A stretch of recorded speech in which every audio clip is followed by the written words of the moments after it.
Salamünaleyküm, mən bugün yenə sizlərlə sağlamlıqla danışmaq istəyirəm. Mövzumuz isə öd daşının əmələ gəlmə səbəbləri. Mən həkim deyiləm, bəri başdan deyim ki, mən Türkiyə çarə, yəni insan sağlamlığı ilə məşğul olan bir adam kimi öz versiyam var, öddə necə daşlar yarana bilər. Bəzi daş yaranma səbəbi çox versiyaları var və bunların da ən birincisi, mən öz düşündüyüm qədər ödə bağırsaq vasitələrində daxil olan qida qırıqlarının sonradan daşa çevrilməsidir. Dişlərimi düzəltdirirəm, ona görə danışığım biraz dəyişib, amma gərək fikrimi çatdıra biləm. Əsas fikrimi çatdırmaqdır. Öddə daş necə əmələ gəlir?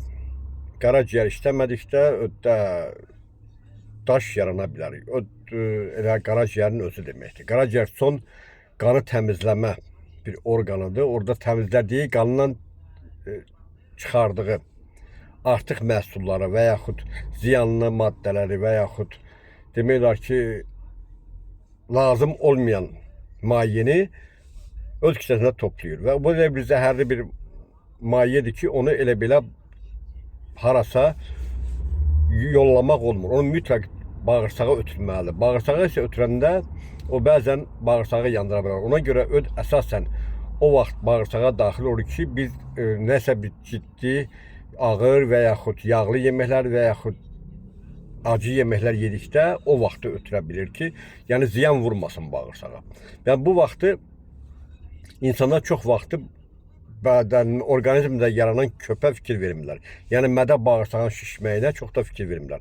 Bunun da nəticəsində 12 barmaq bağırsaq açılır. Məsələn, insan qida qəbul elədi. 12 barmaq bağırsaq açılır ki, öd şirəsi dolduqda özünü boşalır. Yəni öddə təzyiq yoxdur. Bağırsaqlarda isə köp olanda o 12 barmaq bağırsaq açılan kimi əksinə öddən bağırsağa yox, bağırsaqda kiçik qidalar, yəni öd yollarına yerləşən kiçik qidalar təzyiqlə, yəni bağırsaqda olan köpün nəticəsində, təzyiqin nəticəsində öz kisəsinə daxil ola bilirlər. Onlar bir neçə balaca ola bilərlər və yaxud getdikcə bir-birinə yapışaraq böyüyə bilirlər.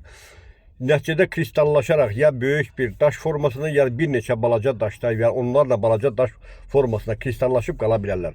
Bunun da sonradan ağır nəticələr olur. Onu çıxartmaq üçün də həkimlər cərrahi müdaxilə edirlər və yaxud ödün özünü tam çıxardırlar. Yəni insanlar bağırsaqlarına fikir vermir. Müasir dövrdə insan bağırsağına fikir vermir, köpünə fikir vermir. Adi versiyalardan biridir. Sağ olun.